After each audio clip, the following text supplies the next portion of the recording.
Sun micro system ने पहले एक स्पेसिफिकेशन बनाई। उस स्पेसिफिकेशन में उन्होंने एज्यूम किया कि उनके पास एक प्रोसेसर है।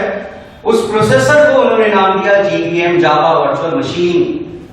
ये एक अजम्पशन को दिया गया नाम है। उन्होंने फिर उस प्रोसेसर के लिए इंस्ट्रक्शन सेट डिफाइन किया, उसे नाम दिया गया JVM असेंबली। जावा में जब हम किसी प्रोग्राम को कंपाइल करते हैं, किताबों में लिखा जाता है कि वो बाइट कोड में कन्वर्ट हो जाता है। ये बाइट कोड एक फैंसी टर्म है, इससे सब कुछ छुप जाता है, आपको कुछ नहीं पता चलता। वास्तव में जावा का प्रोग्राम कंपाइल होने के बाद JVM असेंबली इंस्ट्रक्शंस जनरेट होती हैं। उसके बाद सन माइक्रो सिस्टम ने अपना खुद का एक फाइल फॉर्मेट बनाया जिसे उन्होंने नाम दिया क्लास फॉर्मेट। अब आप लोगों ने, बहुत सारे लोगों ने जावा के प्रोग्राम को कभी कंपाइल करके देखा होगा। जब हम जावा के किसी प्रोग्राम को कंपाइल करते हैं तो कैसी फाइल जनरेट होती है? डॉट क्लास फाइल जनरेट होती है। अब आपको लगता है मान लो जो डॉट क्लास है वो सिर्फ एक एक्सटेंशन है, और वो एक्सटेंशन नहीं है, वो भी एक फॉर्मेट है। जिस तरह से EXE एक फॉर्मेट है, PDF एक फॉर्मेट है, उसी तरह से क्लास भी एक फॉर्मेट है। वो फॉर्मेट किसने बनाया? सन माइक्रो सिस्टम ने बनाया। उन्होंने उसके बाद क्लास लोडिंग मैकेनिज्म बनाया कि ये जो हमारा प्रोसेसर है क्लास को लोड कैसे करेगा। मेमोरी मैनेजमेंट मैकेनिज्म बनाया कि मेमोरी कैसे मैनेज होगी। ये सारी स्पेसिफिकेशन को उन्होंने नाम दिया JVM। इसे आप मान सकते हैं ये डॉक्यूमेंटेशन है।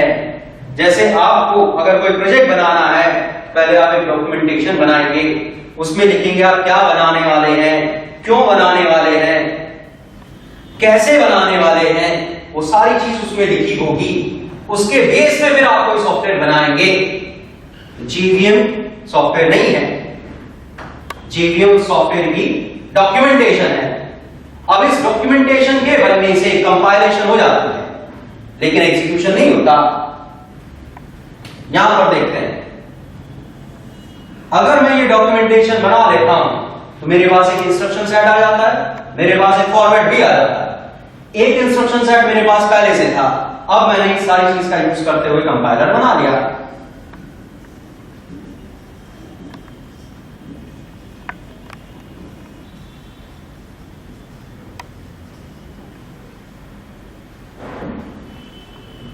जब हम जावा के प्रोग्राम को कंपाइल करते हैं तो कुछ ऐसा होता है। जावा की इंस्ट्रक्शंस को JVM असेंबली इंस्ट्रक्शंस में कन्वर्ट किया जाता है और उन्हें फाइल क्लास फॉर्मेट के अकॉर्डिंग एक फाइल में रख दिया जाता है। अगर आप ध्यान से देखें, यहां जो फॉर्मेट है, क्या इसका किसी OS से कोई लेना देना है? यहां पर जो इंस्ट्रक्शंस हैं, क्या इनका किसी OS से कोई लेना देना है? यस या नो? ऐसी कंपाइलेशन को जिसमें ना तो किसी OS की इंस्ट्रक्शंस ली गई है, ना ही किसी OS का फॉर्मेट दिया गया, क्या कहेंगे आप? प्लेटफॉर्म डिपेंडेंट कंपाइलेशन या प्लेटफॉर्म इंडिपेंडेंट कंपाइलेशन? कैसा लगता है? ये है प्लेटफॉर्म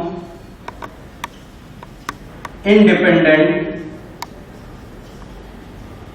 कंपाइलेशन। अब आप दोनों चीज को कंपेयर कर सकते हैं। ये थी डिपेंडेंसी, ये है इंडिपेंडेंसी। एक लेवल पे आई है, अभी दो डिपेंडेंसी बची हुई है। जिस तरह से ये डिपेंडेंसी खत्म की गई है, इसी तरह से अगर बाकी दो डिपेंडेंसी खत्म कर दी जाए तो लैंग्वेज क्या हो जाएगी? Platform independent. अब ऐसा करके अगर हम देखें तो सन माइक्रो सिस्टम ने अपना काम बढ़ाया, घटाया नहीं। अगर सन माइक्रो सिस्टम जावा की इंस्ट्रक्शंस को विंडोज के फंक्शन कॉल में कन्वर्ट करता और विंडोज के फॉर्मेट के अकॉर्डिंग एक फाइल में रखता, कम से कम विंडोज पहचान लेता, विंडोज एग्जीक्यूट करा देता। क्या इस फाइल को विंडोज पहचानेगा, एग्जीक्यूट कराएगा? लाइनक्स, सोलारिस कोई नहीं पहचानेगा। एग्जीक्यूशन का मैकेनिज्म भी अब क्या करना पड़ेगा? सन माइक्रो सिस्टम को खुद का देना पड़ेगा। अब वो उसने कैसे दिया वो समझते हैं। सन माइक्रो सिस्टम ने सिर्फ ये स्पेसिफिकेशन नहीं बनाई, इस स्पेसिफिकेशन की इंप्लीमेंटेशन भी दी।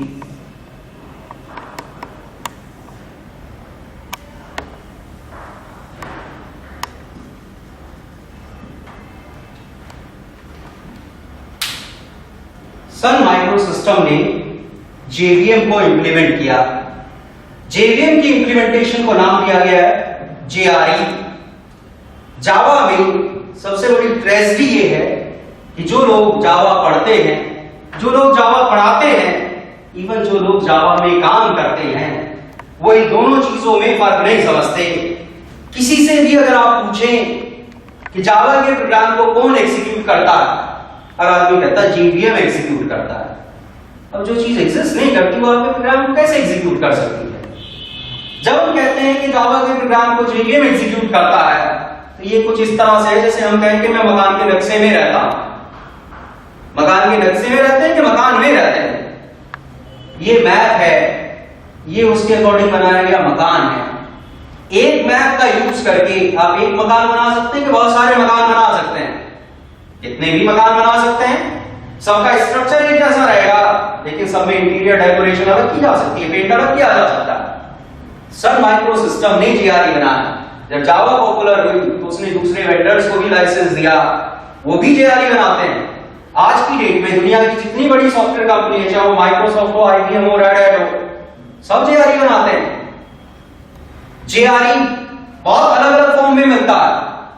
JRE प्योरली सॉफ्टवेयर फॉर्म में अवेलेबल है, JRE प्योरली हार्डवेयर फॉर्म में भी अवेलेबल है, JRE partially software partially hardware form में भी अवेलेबल है। आपके सिस्टम में अगर आपने JDK इंस्टॉल किया, अभी हमारे नई टर्म आई है JDK, नेक्स्ट क्लास में इसे इंट्रोड्यूस करूंगा, एक्सप्लेन करूंगा कि ये क्या है। अगर JDK आपने इंस्टॉल करके रखा हो तो उसके अंदर जाके देखिएगा आपको JRE नाम का फोल्डर दिखेगा। होता है? आपके प्रोग्राम को कौन एग्जीक्यूट कर रहा होता है? JRE के JVM। क्या रिलेशन है दोनों में? JRE is the implementation of JVM। JVM एक है, JRE हजारों हैं।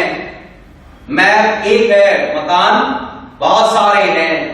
ये एक प्रोटोटाइप है, ये एक टेम्पलेट है, ये एक डॉक्यूमेंटेशन है, ये उस प्रोटोटाइप के बेस पे बना हुआ प्रोडक्ट है। ये एक मैप है, ये उस मैप के बेस पे बना हुआ मकान है। अब ये मकान बहुत सारे लोगों ने बनाया है, सबका मकान अलग है, सबकी JRE अलग है। जावा के प्रोग्राम को JRE एग्जीक्यूट करता है, JVM एग्जीक्यूट नहीं करता। आगे से कभी JVM मत कहिएगा, मैं जब भी कहूंगा मैं कभी JVM का यूज नहीं करूंगा। दोनों में फर्क है, दोनों का मीनिंग अलग अलग है। ऐसा करने से अब आपको समझ में आ जाएगा। यहां तक हमने बात की, एक बार रिकैप कर देता हूं। अभी तक हमने समझा क्या है? हमने समझा इनिशियली जावा से पहले पोर्टेबिलिटी का कॉन्सेप्ट हुआ करता था, जिसमें अलग अलग प्लेटफॉर्म के लिए अलग अलग कंपाइलर यूज किए जाते थे। उससे प्रोग्राम हर जगह एग्जीक्यूट हो जाता था। इंटरनेट प्रोग्रामिंग में वो कॉन्सेप्ट अप्लाई नहीं किया जा सकता था, क्योंकि उस मॉडल की अपनी एक रिक्वायरमेंट थी। वो रिक्वायरमेंट थी कि हमें प्लेटफॉर्म पहले से पता होना चाहिए। इंटरनेट प्रोग्रामिंग के केस में हमें क्लाइंट ही नहीं पता था, इसलिए सन माइक्रो सिस्टम को सारी चीज अलग से करनी पड़ी।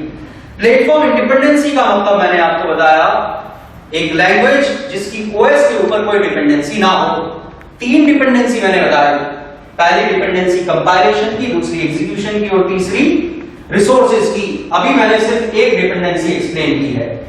मैंने बताया जावा से पहले जब हम किसी प्रोग्राम को कंपाइल करते थे तो OS को ध्यान में रखते इंस्ट्रक्शन जनरेट होती थी, OS का फॉर्मेट फॉलो किया जाता था। सन माइक्रो सिस्टम ने ये डिपेंडेंसी ब्रेक करने के लिए अपना खुद का एक इंस्ट्रक्शन सेट बनाया, अपना खुद का एक फाइल फॉर्मेट बनाया। उसके बाद उन्होंने अपना कंपाइलर बनाया। नेक्स्ट क्लास में हम बात करेंगे एग्जीक्यूशन की डिपेंडेंसी कैसे ब्रेक की और रिसोर्सेज की डिपेंडेंसी कैसे ब्रेक की। यहां तक सबको बात समझ में आती है?